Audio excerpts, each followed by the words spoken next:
put forward every hour or so was, are you questioning the integrity of the Republic of France? That was sort of the basis of the case from what I saw in my non-legally trained mindset.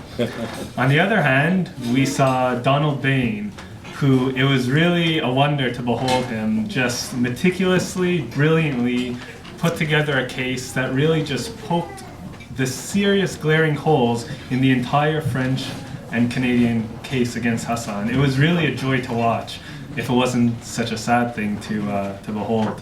So Donald Bayne has been working on Hassan's case, has been representing him since late 2008, and has worked vigorously defending his justice and fighting against and exposing Canada's unjust extradition laws. He's done this all pro bono. And if we were to actually,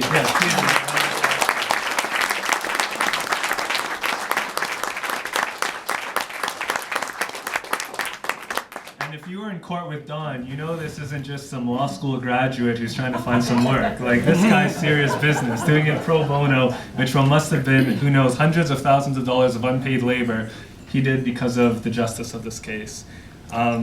This included countless court appearances, lengthy submissions to the court, and to the Minister of Justice. So we're honored to have Donald Bayne here to speak a little bit about the case. I just want to make a note before I introduce him. We're not going to do Q&A, even though he opened up the idea of Q&A. Just because we have a very packed program, we won't have time to do a full Q&A.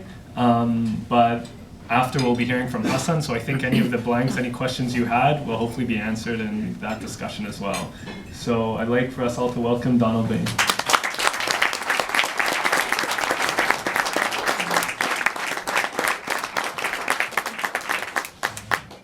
Nice to have this stool.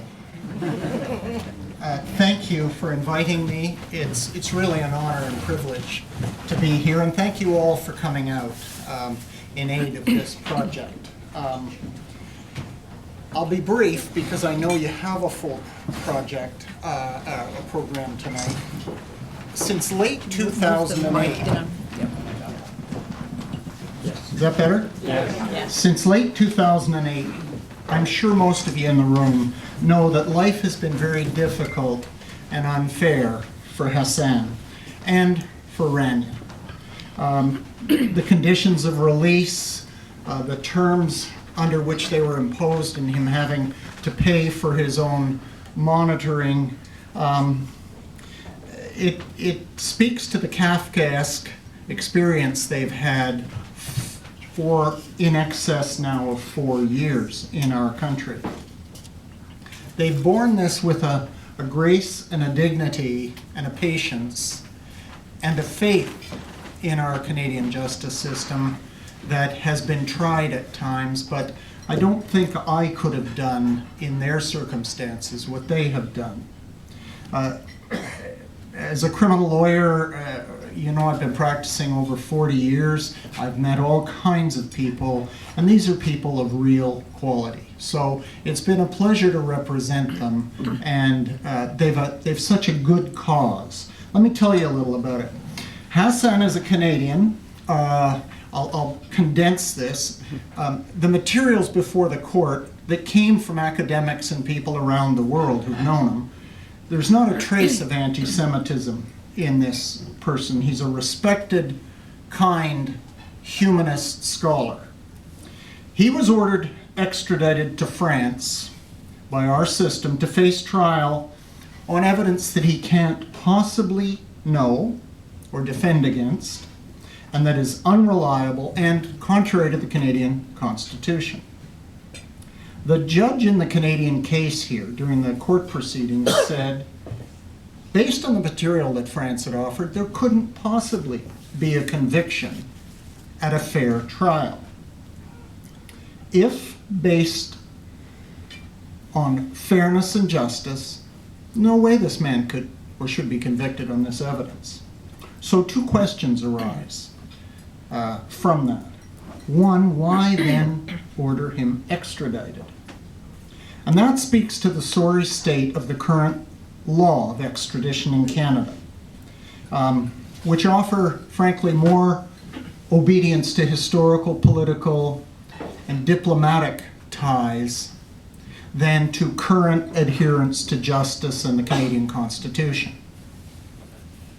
And secondly, the question arises from the comments of the judge, well, but will there be a fair trial in France? The French trial, you should know, and everybody from Human Rights Watch to Amnesty International to the English House of Lords, House of Commons Joint Parliamentary Committee, the Home Office in the UK, who have looked at the French trial system in this type of case, have concluded it's not remotely fair. One, it relies on secret intelligence, as if it were evidence. Material not admissible in any of the Western democratic countries with which you're familiar. They don't know, Hassan doesn't know, the French don't know where this information, this secret information, came from or under what circumstances. What we do know is the secret information came from a Middle Eastern Syrian intelligence agency, or the old discredited East German Stasi, when the Stasi collapsed and their files were raided. No one can defend against this. I mean, this is truly Kafkaesque. You're not entitled to know the material against you. That's a basic precept of anybody's justice system. Here's the case against you. Well, Hassan can't know that. He doesn't know who. He doesn't know where these people come from, if they're people, or if they're just some intelligence analyst, or if they're liars trying to save their own skin. And this is not what is called raw intelligence. That is the source intelligence. This is what's called refined intelligence. This is just some analyst's report. And we know historically how unreliable intelligence reports are. You only have to think into recent histories and wars that have been fought around the world on entirely false intelligence. Even more troubling, is this intelligence emanating from these types of sources the product of torture, where people will say anything to save themselves about anybody else anywhere? And our Western system says we mustn't do anything to be complicit in torture. The French are not troubled by this. They say they receive assurances from the Foreign Intelligence Agency that no torture was used to extract this. Nobody ever says they torture. Nobody admits to it, even though the US State Department records show that Syria has been a serial torturer for a decade and a half or more. That's the one of the twin pillars of the French case against Hassan.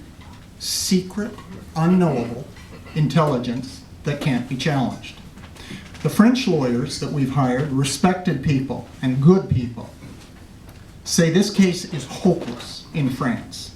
The case that in Canada, our judge says, this man should never be convicted on this evidence, assuming a fair trial. The problem is, we're extraditing him to a place where he won't get a fair trial. The second pillar of the evidence is the handwriting opinions of three so-called French experts. During the extradition proceedings in court here in Canada, there were two initially offered. When it was revealed that the comparison, the suspect signed in at a hotel in Paris in 1980, and there are 5 block printed words. They're trying to compare people's handwritings, cursive handwriting with. When it was pointed out that the comparison they had done, they thought they were shipped materials from the university where Hassan had done his PhD. In fact, the materials were confused with materials and intermixed with materials written by Hassan's first wife. And they effectively concluded, without doubt, that she was the 40 to 45-year-old man who had signed in at the hotel in Paris in 1980. When that came out, it was very embarrassing for the French government and the Canadian authorities trying to prosecute this case. So they withdrew that evidence. For months they stalled, then they popped up yet another so-called French expert. We called the leading handwriting experts in the world from the US, the UK, Canada, and Switzerland. The American, his great-grandfather, developed the expertise of handwriting analysis, John Paul Osborne.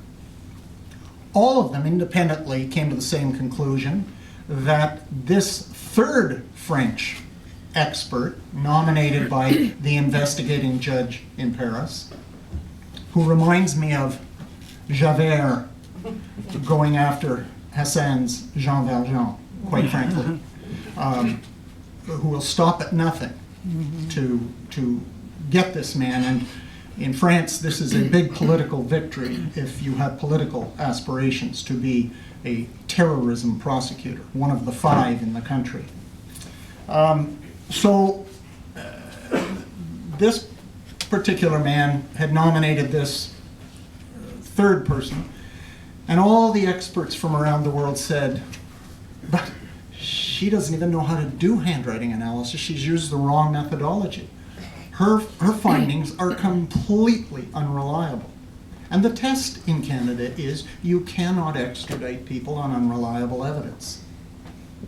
Our judge felt his interpretation of the extradition law was, well, gosh, I'm supposed to presume it reliable. We said, yes, that's the starting point, but then we can rebut the presumption.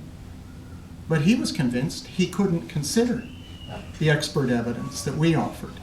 And he had to presume, even though he had evidence, as he said, that completely trashed, those are his words, the French report. And based on that, he committed Hassan to extradition. One of the troubling things, if you're thinking ahead, well, could you call these Canadian, British, US, and Swiss experts in the French process? We've been assured by the leading expert in England on the French system and by the French lawyers we've retained, unfortunately, defense evidence is not regarded the same way as evidence produced by the state prosecutor. So the so-called French experts will outweigh any defense evidence that's called about how unreliable it is. That, coupled with the secret intelligence, our French lawyers tell us, will certainly lead to a conviction for Hassan on evidence that our justice system says he should never be convicted on. And this is all despite the following pieces of evidence you should know about. 1, a fingerprint and a palm print were recovered from the car that ferried the explosives to the explosive scene, and from the key suspect who left a fingerprint on a police form. And it's not Hassan. It is conclusively not Hassan's fingerprint. Second, the physical descriptions of the suspect never matched and do not match Hassan Diab. He was not a 40 to 45-year-old man in 1980 with a stocky build. You can't change your build or your age. And he wasn't even close. Thirdly, as the handwriting experts from around the world demonstrated, Hassan's actual handwriting is dramatically different from the letter formulation of this mystery man, this 44 to 45-year-old, when Hassan was in his early 20s, who signed in at the hotel. And most telling, Hassan's passport shows he wasn't in France at the time of the bombing. But, and this is the wonderful malleability of intelligence, the French intelligence case, when we started in court, was that the bombers had come from Spain using their real passports to enter France, and then used false passports while in France. When they discovered that Hassan's passport proved his innocence, he had never entered France, they changed the intelligence claim. They 180 degrees. The story became the intelligence we actually received was that they used false passports to enter France. That, therefore, was an excuse for why his exculpatory passport was no longer proof of his innocence.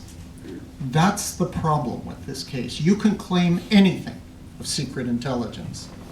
So that gives you a brief overview of the sense of injustice that's fueled me and other people over the last 5 years about this man's case. It's a unique case.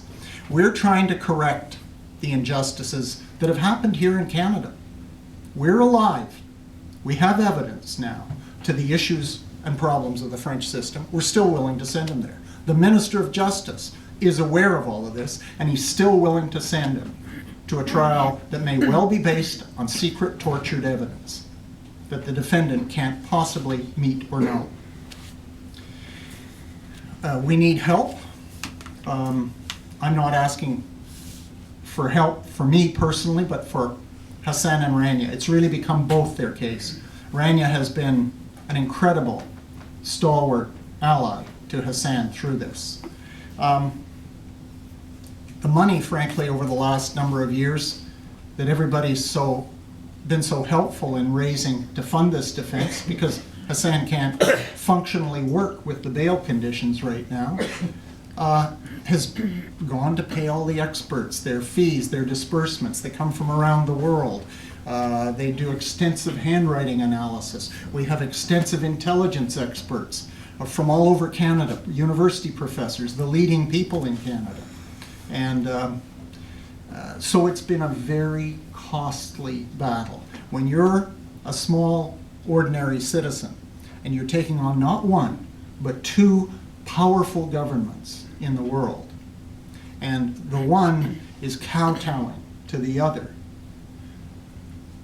what, for trade reasons, for security reasons, for information sharing reasons, for whatever political and diplomatic reasons, we seem willing to turn a blind eye to the obvious injustices in this case.